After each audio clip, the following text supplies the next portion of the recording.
Welcome back to our channel everyone. आज हम देखने वाले हैं the probation of offenders act 1988 for the upcoming Rajasthan judiciary 2024 examination. Video शुरू करने से पहले हम आपको एक डिस्क्लेमर देना चाहते हैं।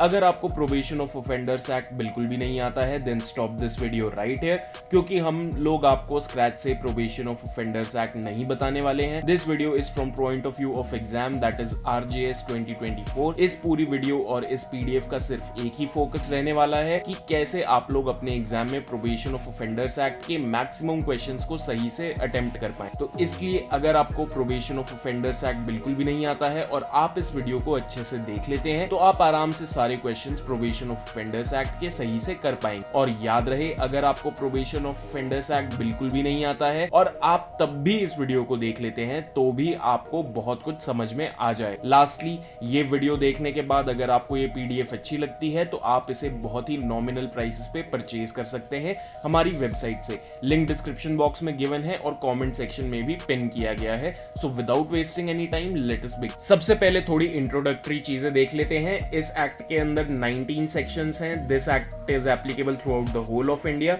और इस एक्ट की कोई स्पेसिफिक इन्फोर्समेंट डेट नहीं है।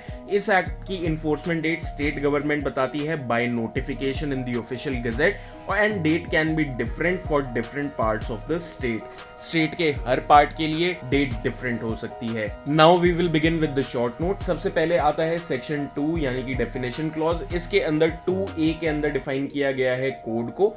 Code means CRPC 1898। याद रहे, CRPC 1973 की एक्ट में कहीं पे भी बात नहीं होगी। जहां पे भी आपको कोड या फिर CRPC या प्रोसीजर कोड लिखा गया है, आपको सिंपल सा मतलब समझना है, it refers to criminal procedure code 1898 and not 1973। 2B defines a probation officer. He is an officer who is appointed to be a probation officer और recognised as such in section 13। 2D के अंदर बताया गया है the words and expressions used here but not defined shall have the meaning assigned to it in CRPC 1898. Next is section number 3 which talks about power of court to release certain offenders after admonition.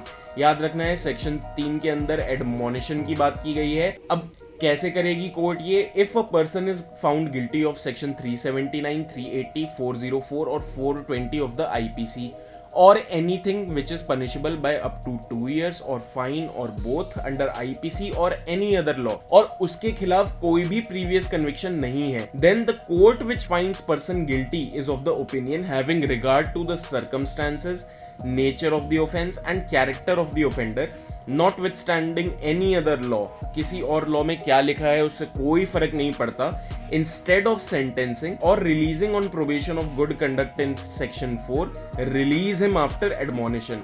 यानी कि simple सी बात की गई है कि अगर कोई पर्सन है, he is found guilty of 379, 380, 404 और 420 in IPC or anything which is punishable up to 2 years fine or both under IPC और any other law, किसी भी और लॉ के अंदर, और उसके खिलाफ कोई भी प्रीवियस कन्विक्शन नहीं है और कोर्ट जो उसे गिल्टी फाइंड करती है उसका ये ओपिनियन है हैविंग रिगार्ड टू सर्कमस्टेंसेस को ध्यान रखते हुए, नेचर ऑफ ऑफेंस को ध्यान रखते हुए, ऑफेंडर के कैरेक्टर को ध्यान में रखते हुए, और किसी भी और लॉ में क्या लिखा है उससे कोई फर्क नहीं पड़ता। इंस्टेड ऑफ सेंटेंसिंग या फिर releasing him on probation, release him after admonition. Section के अंदर सिंपल सी बात की गई है कि previous conviction includes previous order under section 3, section 4। Next section is section 4। Section 4 talks about power of court to release certain offenders on probation of good conduct. यानी section 4 में प्रोबेशन की बात की गई है।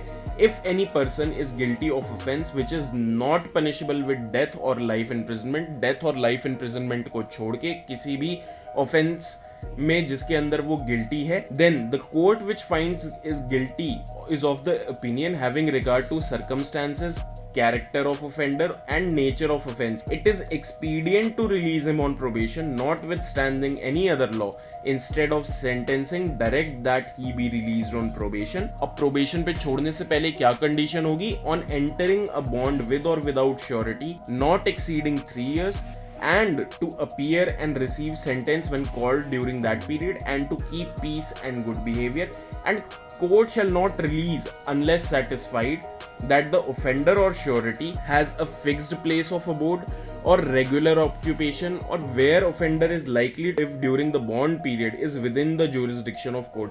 अब 4 सबसेक्शन 1 को समझ लेते हैं, जिसे कहते हैं प्रोबेशन ऑर्डर। प्रोबेशन ऑर्डर की अगर कभी भी बात होगी या ऐसा कोई क्वेश्चन आता है कि किस सेक्शन में गिवन है और सबसेक्शन वाइज पूछा जाता है, तो 4 सबसेक्शन 1 के अंदर प्रोबेशन ऑर्डर की बात की गई है। अब इसमें क्या बोला गया है कि अगर कोई भी ऑफेंस हो other than death and life imprisonment जिसकी पनिशमेंट हो, तो कोर्ट जो कि गिल्टी फाइंड करती है ऑफेंडर को हैविंग रिगार्ड टू सर्कमस्टेंसेस के मद्देनजर, कैरेक्टर ऑफ ऑफेंडर के मद्देनजर और नेचर ऑफ ऑफेंस को ध्यान में रखते हुए उसको ये लगता है इट इज एक्सपीडियंट, यानी कि बहुत ज़रूरी है उसे प्रोबेशन पे छोड़ना।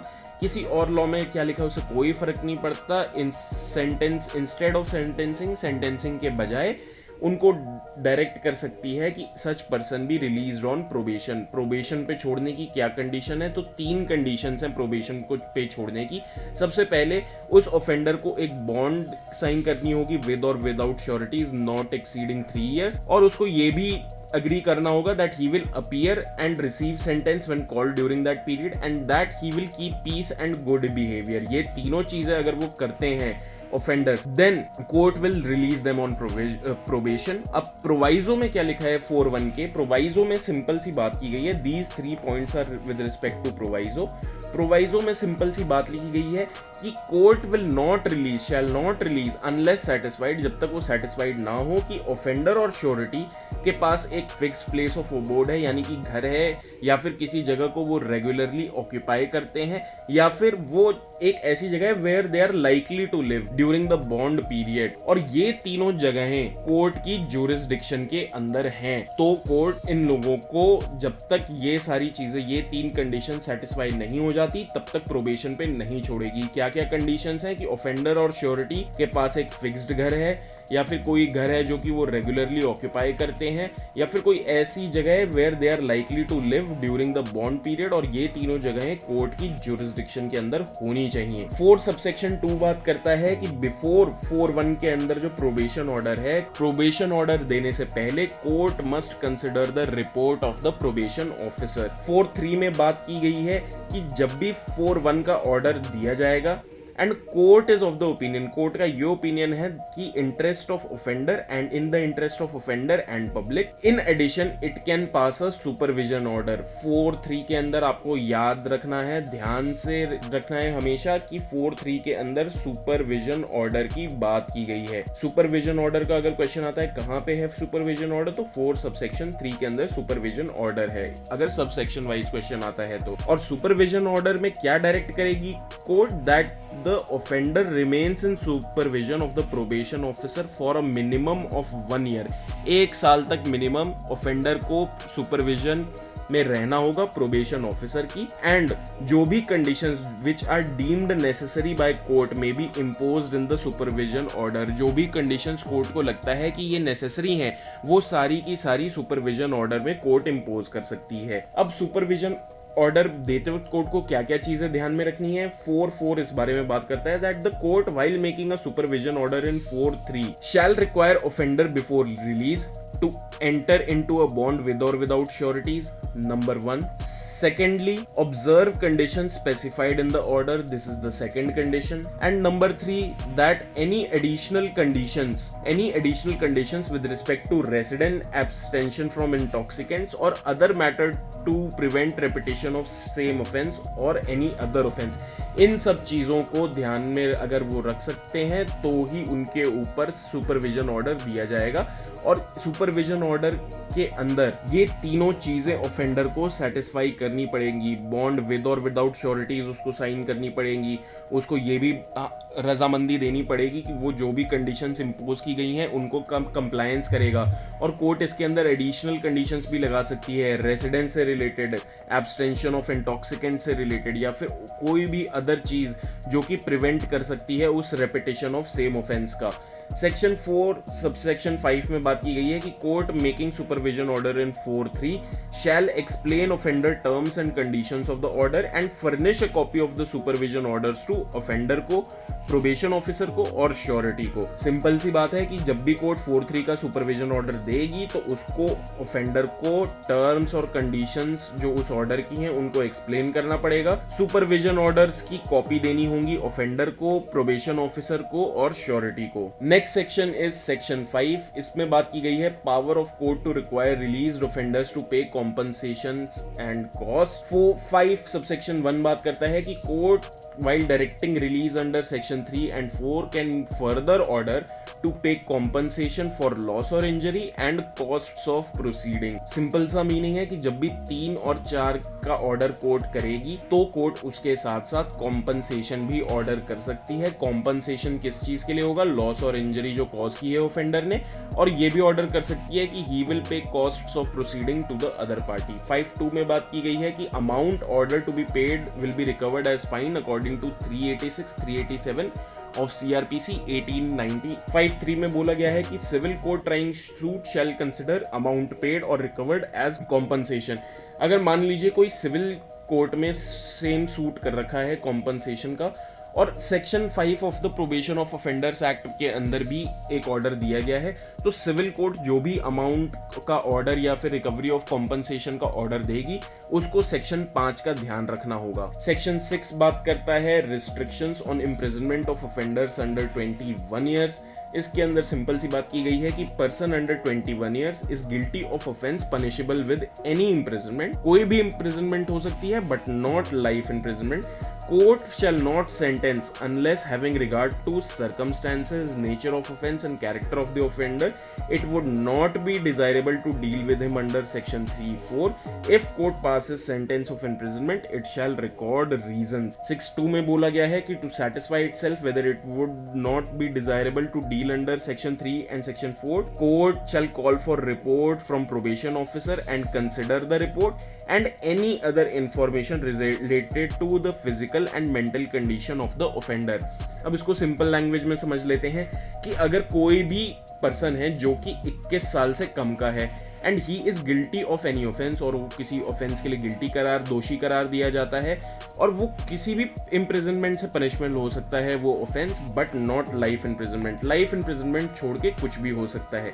तो कोर्ट तब तक सेंटेंस नहीं करेगी जब तक वो सारे सर्कमस्टेंसेज, नेचर ऑफ ऑफेंस या कैरेक्टर ऑफ ऑफेंडर को कंसिडर ना कर ले और इस निष्कर्ष पे निकले कि it will not be desirable. ऐसा जरूर अच्छा नहीं होगा कि अगर 3 या 4 में उसको एडमोनिशन या प्रोबेशन पे रिलीज कर दिया जाए, तब जो है कोर्ट एक सेंटेंस ऑफ इम्प्रिजनमेंट पास करेगी और उसके लिए उसे रीजंस भी रिकॉर्ड करने होंगे। और इस निष्कर्ष पे पहुंचने के लिए कि it is not desirable to deal with such a person under section 3 and section 4, court will call for report from probation officer. Probation officer से एक रिपोर्ट मंगाएगी कोर्ट और उस रिपोर्ट को कंसिडर करेगी, और कोई भी ऐसी दूसरी इंफॉर्मेशन और any other information which is related to physical या mental condition of the offender उसको भी कंसिडर करेगी कोर्ट, तब जाके उसको इम्प्रिजन करेगी। Next section is section 7। It talks about report of probation officer to be confidential. अगर प्रोबेशन ऑफिसर की रिपोर्ट जो कि 4(2) या 6(2) के अंदर वो देता है कोर्ट को,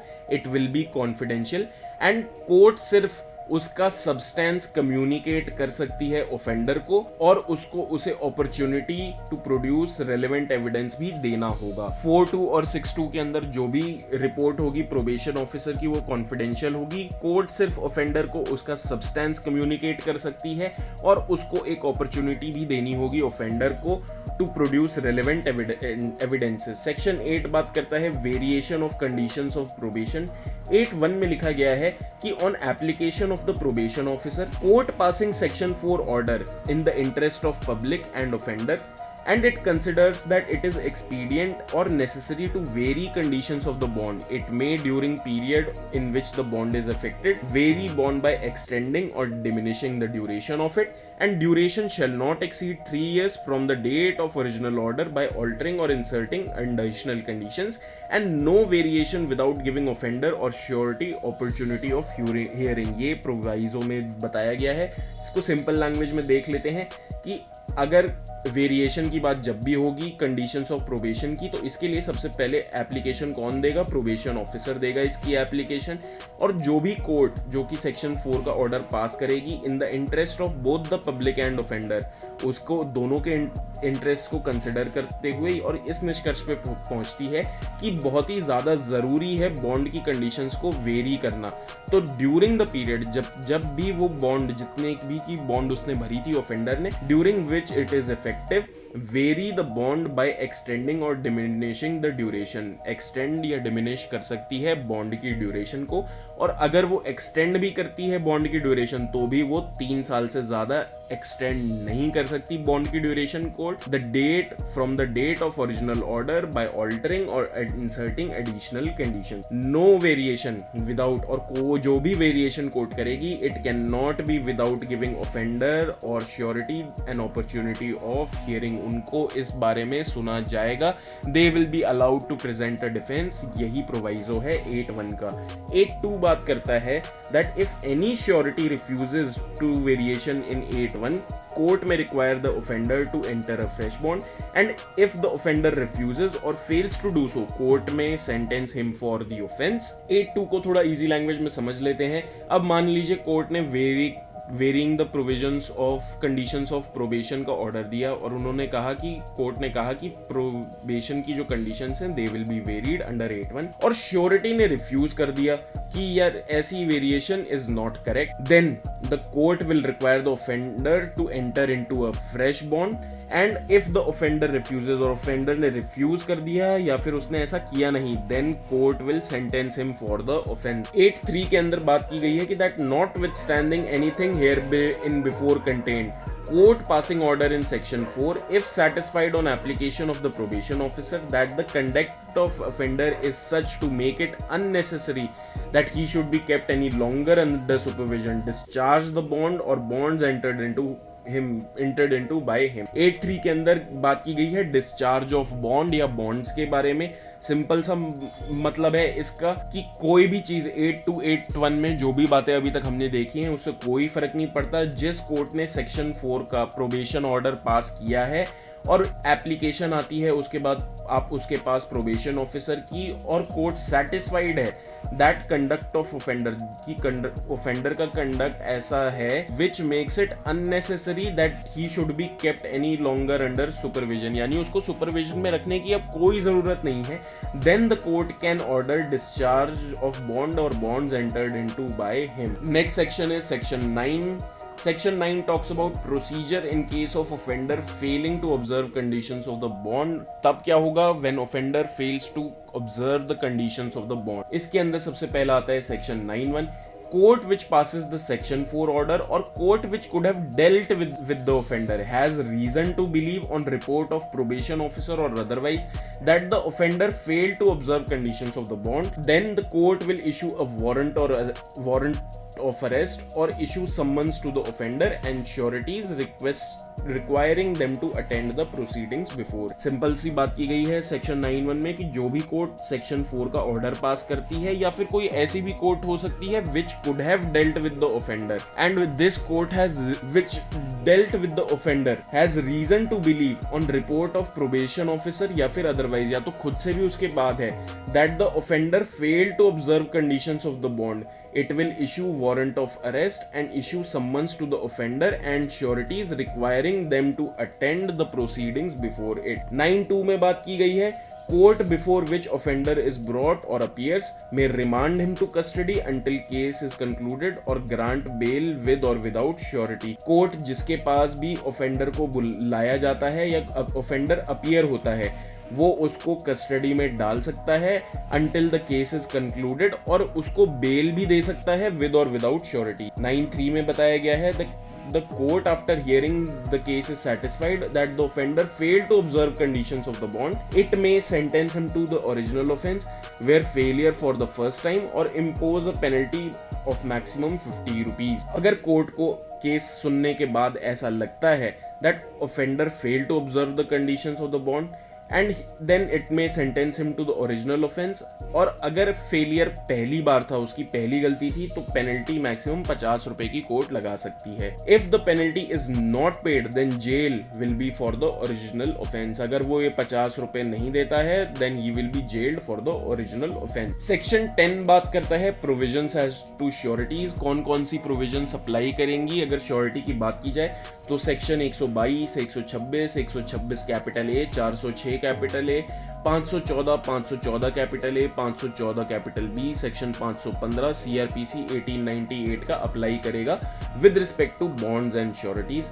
सेक्शन 11 बात करता है courts competent to make orders under the act, appeal and revision and powers of the courts in appeal and revision. अब इसके अंदर क्या बातें की गई हैं? 11(1) बात करता है दैट नॉटविथस्टैंडिंग सीआरपीसी 1898 और any other law, order under this act may be made by court empowered to try and sentence the offender and, और कौन कर सकता है? हाई कोर्ट और एपलेट कोर्ट और रिविजनल कोर्ट। सिंपल सी बात की गई है 11(1) के अंदर की सीआरपीसी 1898 और किसी और लॉ में क्या लिखा है हमें उससे कोई फर्क नहीं पड़ता। इस एक्ट के अंदर अगर कोई ऑर्डर दिया जाता है तो कौन दे सकता है? The court which is empowered to try and sentence the offender, या फिर हाई कोर्ट या एपलेट कोर्ट या फिर रिविजनल कोर्ट। ये चार courts are competent to give an order under this act. 11(2) talks about notwithstanding CRPC 1898 when an order in section 3 section 4 is made by the court trying the offender other than high court, appeal lies to the court where it ordinarily lies। यानी कि CrPC 1898 को हटा के जब section 3 या section 4 का order दिया जाता है तो court which is trying the offender other than the high court then appeal lies to the court where it ordinarily lies. जहां पे अपील यूजुअली लाई करती है वहीं अपील जाएगी। 11(3) के अंदर बात की गई है when the person under 21 years is guilty and court declines to deal with him in section 3 and section 4 and passes a sentence against him with or without fine from which there is no appeal lies or there is no appeal which is preferred by the offender, then court to which the appeal ordinarily lies can on its own motion or on the application of convicted person or on the application of the probation officer call for and examine records of the section 11(4) के अंदर क्या बात की गई है कि when section 3 section 4 order is made with respect to the offender, the appellate court or the high court in exercise of revision powers can set it aside and appellate court or high court cannot inflict greater punishment than the court which found the offender guilty। 11(3) और 11(4) को एक बार फिर से अच्छे से simple भाषा में समझ लेते हैं कि एक पर्सन है जो कि 21 साल से कम का है and he has been held guilty. अब कोर्ट ने डिक्लाइन कर दिया कि हम इसकी बात को सेक्शन 3 और सेक्शन 4 में नहीं सुनेंगे, ना हम उसको एडमोनिशन देंगे ना उसको हम प्रोबेशन देंगे, और कोर्ट ने एक सेंटेंस उसके अगेंस्ट पास कर दिया विद और विदाउट फाइन। और ये सेंटेंस ऐसा था जिससे कोई अपील लाई नहीं करती या फिर वो जो ऑफेंडर है 21 साल से कम का वो ऐसी अपील फाइल करता नहीं। देन द कोर्ट, जो कोर्ट जिसमें अपील ऑर्डिनरीली लाई करती है वो या तो on its own suo motu on its own motion या फिर on application of the convicted person या फिर on the application of probation officer call for and record examine the records of the case. Section 11(4) के अंदर बात की गई है कि जब भी सेक्शन 3 या सेक्शन 4 का ऑर्डर ऑफेंडर के विरुद्ध जाता है या उसके फेवर में ही जाता है एडमोनिशन और प्रोबेशन का, तो एपेलेट कोर्ट और हाई कोर्ट अपनी रिविजनल पावर्स के एक्सरसाइज में उसको सेट असाइड भी कर सकती है। अगर हाई कोर्ट को लगता है कि ऑफेंडर डिजर्व नहीं करता था एडमोनिशन का ऑर्डर सेक्शन 3 के अंदर और प्रोबेशन का ऑर्डर सेक्शन 4 के अंदर, तो वो अपनी रिविजनल पावर्स का यूज करके ऐसे ऑर्डर को सेट असाइड कर सकती है। और एपेलेट कोर्ट और हाई कोर्ट जो है it can not inflict greater punishment than the court which found the offender guilty. Section 12 के अंदर बात की गई है removal of disqualification attaching to conviction. Notwithstanding any other law, a person guilty and dealt under section 3 section 4 shall not suffer disqualification if any attached to conviction of offense. This section shall not apply to a person who after his release in section 4 is subsequently sentenced to original offense। Section 13 के अंदर बात की गई है probation officers की। Section 13(1) बात करता है अपॉइंटमेंट ऑफ प्रोबेशन ऑफिसर्स की। तो कैसे अपॉइंट होगा? He is appointed either by the state government और रिकॉग्नाइज, या तो स्टेट गवर्नमेंट अपॉइंट करेगी या स्टेट गवर्नमेंट रिकॉग्नाइज कर सकती है। और he can be a person provided for by a society recognized by the state government and in exceptional cases person fit to act as probation officer in the opinion of the court can be the probation officer.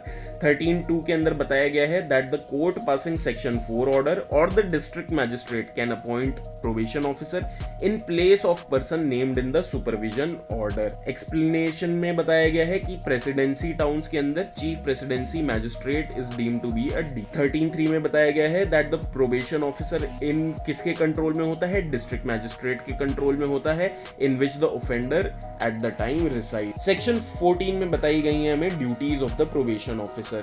क्या क्या duties होती हैं? Inquire according to directions of the court into the circumstances, home surroundings, assist court to determine most suitable method to deal with him, submit reports, supervise probationers, endeavor to find them suitable employment, advise and assist offenders in payment of compensation or cost, advise and assist in section 4 cases, perform duties as prescribed. Section 15 में बताया गया है probation officers to be public servants within the meaning of section 21 IPC. Section 16 में बताया गया है protection of action in good faith. Section 17 में rules कौन बनाएगा? State government with approval of the central government. Section 18 में बात की गई है saving of certain enactments. So what are the enactments that have been saved? Section 31 of the Reformatory Schools Act. Section 5 subsection 2 of the Prevention of Corruption Act 1947. Laws of the state with respect to juvenile offenders or board style schools. Last section of the act is section 19. It talks about section 562 of CRPC 1898 that it does not apply in certain areas where this act has been brought into force. Or section 562 of CRPC 1898 corresponds to section 360 of CRPC 1973. So with this we are done with the short notes. अब हम आज तक जितने भी previous year questions आए हैं probation of offenders act के, judiciary या फिर APO एग्जाम्स में राजस्थान के, उनको डील करने वाले हैं. सबसे पहला क्वेश्चन है, court while considering the case of a person convicted for an offence not punishable with death और life imprisonment is under an obligation to call for the report of probation officer under which section? Section 4, which is not a condition precedent to the release of offender on probation under Section 4, amount of damage caused by the offender. Accused aged 20 years, having no previous criminal conduct, charged for the offence under Section 304 IPC, is convicted by the trial court. In these circumstances, the trial court is under a mandate of law to release the accused on probation. Which of the following is not the duty of probation officer? To arrange for lodging and boarding of prisoners. Court, after holding trial, convicts and grants benefit of probation of Offenders Act 1958 to an accused. Which of the following orders is impermissible in law? That it cannot direct under section 12 that the conviction shall not have an adverse effect on his service. Which of the following is the correct statement? The correct statements हैं, amount of compensation imposed on offender under section 5 can be recovered as a fine in accordance with the provisions of CRPC, and on failure to observe any of the conditions of the bond entered under section 4, the court is at the discretion to sentence the offender for original offence or to impose a penalty up to ₹50 in case of the first failure. Who has the power to frame rules? State government with the approval of the central government. Under the Protection of Civil Rights Act 1955, the Probation of Offenders Act 1958 does not apply to person above the age of 14 years. In section 4, the court can release an offender guilty of offences punishable with less than death or imprisonment for life. Supreme Court has held that the benefit of section 3 or section 4 is subject to the limitations laid down in these provisions, and that the words may direct in section 4 does not mean must direct. ये किस case में कहा गया था? Ram Prakash versus state of Himachal Pradesh में कहा गया था. And while releasing the offenders after admonition, which of the following facts need not be taken into consideration by the court? That number of previously registered cases against the accused. This fact need not be taken into consideration by the court. Chew books as Act number 20 of 1958. According to section 7, the report of probation officer referred in section 4262 shall be treated as confidential, and according to section 13, which one of the following is not a probation officer? That is, any company, association or body of persons, whether incorporated or not. So with this we have completed the short notes as well as all the previous year questions of the Probation of Offenders Act 1958 which have come previously in RJS and Rajasthan APO, both of these exams. Now with this we are done with the Probation of Offenders Act, and now you can use this video for revision purposes. And if you like this video, अगर ये PDF आपको अच्छा लगता है और ये video आपको पसंद आई और आप इस PDF को परचेज करना चाहते हैं, तो आप हमारी वेबसाइट से इस PDF को बहुत ही ज़्यादा नॉमिनल प्राइसेस पे परचेज कर सकते हैं। And thank you for watching this video. अगर आपको ये वीडियो अच्छा लगा तो वीडियो को लाइक करें, चैनल को सब्सक्राइब करें। अगर पसंद नहीं आया तो मत करिएगा। Thank you for watching. I will see you next time.